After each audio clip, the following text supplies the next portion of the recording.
qu'on a eu tellement de problèmes, je vais complètement improviser à partir, voilà, on est sur 1, on va aller ensuite sur 2 et ainsi de suite. Hein. Voilà. Bon. Voilà, voilà. De manière à ce qu'il y ait le moins, oui, c'est ça, voilà. On les voit défiler dans la colonne de gauche. Hein. Bon, donc on passera à 2. Voilà, si on peut avoir juste. Ah, voilà. super.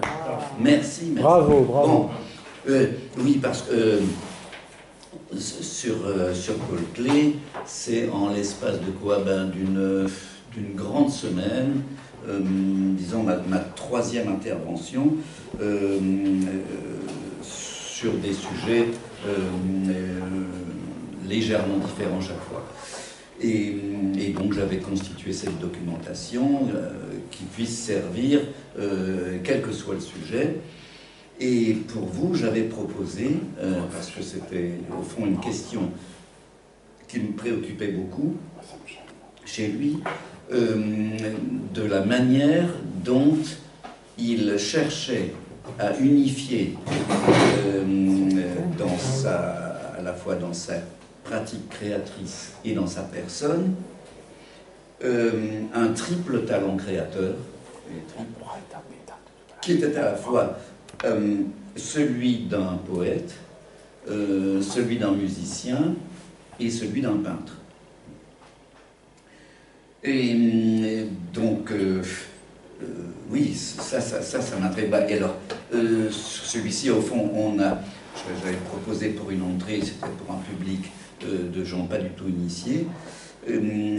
J'avais proposé d'abord ce type de reproduction pour rappeler à cet auditoire que, au fond, Paul Klee, on le connaissait sans même le faire attention. Du Paul Klee, on en voyait toujours. Il suffisait de se promener dans les couloirs des écoles, ou alors vous êtes dans la salle d'attente de votre dentiste, de votre médecin, et vous avez Paul Klee qui veille sur vous comme ça. Donc on est entouré en permanence de Paul Klee. Et alors j'ai voulu choisir au fond les plus concrètes. Et en voilà une qui est un peu une sorte d'autoportrait un peu humoristique de lui enfant. Et oui, cette enfance, c'était Klee met un titre qu'on ne voit plus parce que le bord en bas a été effacé, mais il avait écrit ce membre de phrase: il y avait un enfant qui jamais ne voulait. Bon. Et donc, qui jamais ne voulait. Point de suspension. Et on voit bien. Alors, donc, c'est le petit rebelle à l'âge de 4 ans déjà. Bon. Donc, on est quoi à cette époque-là? On doit être en 1884, 85. Et il se figure un peu ici, en colère. Oui, je ne veux pas. On peut bien l'imaginer en train de sortir de la maison. Et la colère l'envahit. On peut bien voir que la colère l'envahit. Il est encadré de ce rouge, il a les joues pourpres, et il est mécontent, et il passe son chemin. Ne vous étonnez pas, n'est-ce pas, il s'agit bien d'un garçon, mais c'était le temps où les petits garçons, on les habillait comme les petites filles, avec une robe, et on mettait une ceinture là-dessus. Voilà, donc c'est un enfant qui jamais ne voulait, et on doit être vers 1900, on doit approcher de 1920. Bon, et donc bien sûr à cet âge-là, en 1920, Klee approche la quarantaine, mais il a beaucoup observé son petit-fils, qui lui aussi maintenant doit avoir quoi, oui bien sûr, 13 ans, mais il revit sa propre enfance avec les conflits de l'enfance à travers ce gamin. Bon, et on peut passer à la deuxième. Bon, voilà, le départ des bateaux.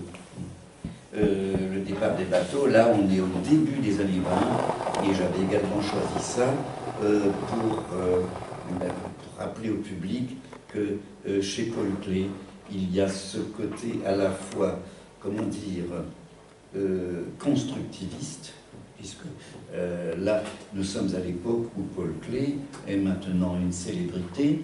Hein, on doit être, je dirais, entre 22 24.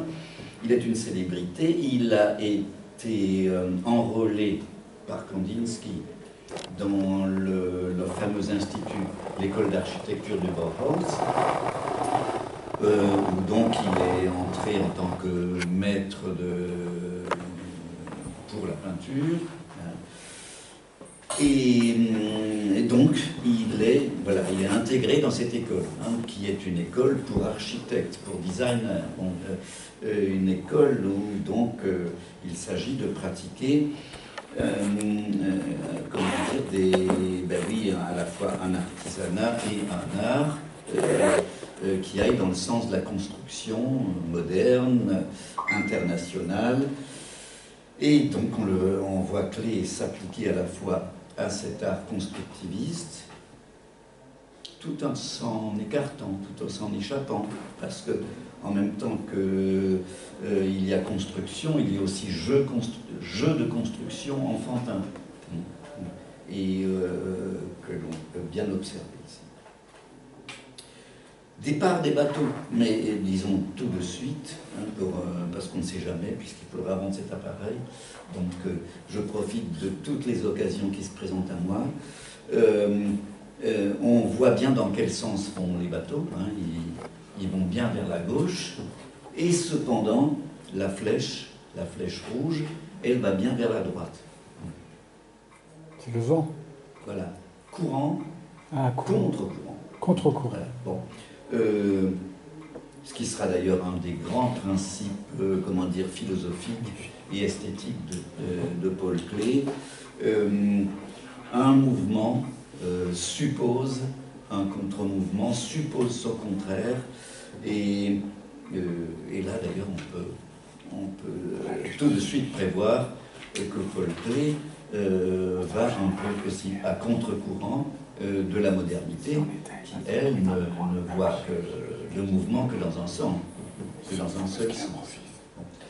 Et là, on peut probablement dire que, sans avoir été étudier les choses jusqu'au fond, Klee est marqué par la culture d'Extrême-Orient. Ah, évidemment. Évidemment. C'est autre chose. C'est tout de suite beaucoup mieux. Et puis c'est mieux cadré. C'est mieux cadré parce que tout à l'heure je trouvais dommage que cette belle lune bleue soit décadrée. Voilà, là nous avons l'encens. Bon. Magnifique.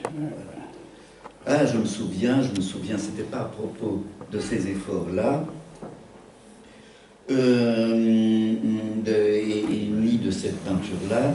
Je me souviens de mes crises quand j'ai essayé, à l'automne dernier, en me disant « Tiens, j'ai ces interventions à faire sur Paul Klee. Le mieux ne serait-il pas d'essayer d'en refaire, d'en copier, pour comprendre sa façon de travailler ?» Alors je ne t'avais parlé, Young-Suk, de mes crises et de mes colères. Je me dis, bon, ben, donc on commence par un fond bien noir. Bien. Et puis, et comment le tartiner, ce fond. Mon Dieu, les problèmes que j'ai eu là-dessus. Puis une fois que le fond était fait, comment faire apparaître des choses dessus. J'étais probablement pas assez patient, parce que le fond n'était pas parfaitement stabilisé. Et quand j'ai voulu appliquer des couleurs dessus, tout ça s'est mis à se mélanger, à se noyer. C'était désespérant. Et quand je me suis dit, enfin, j'ai réussi à retenir quelque chose, allons-y avec le fixatif pour stabiliser tout ça. Malchance, le fixatif a effacé la moitié des motifs. Et si bien que bon, j'ai dû renoncer.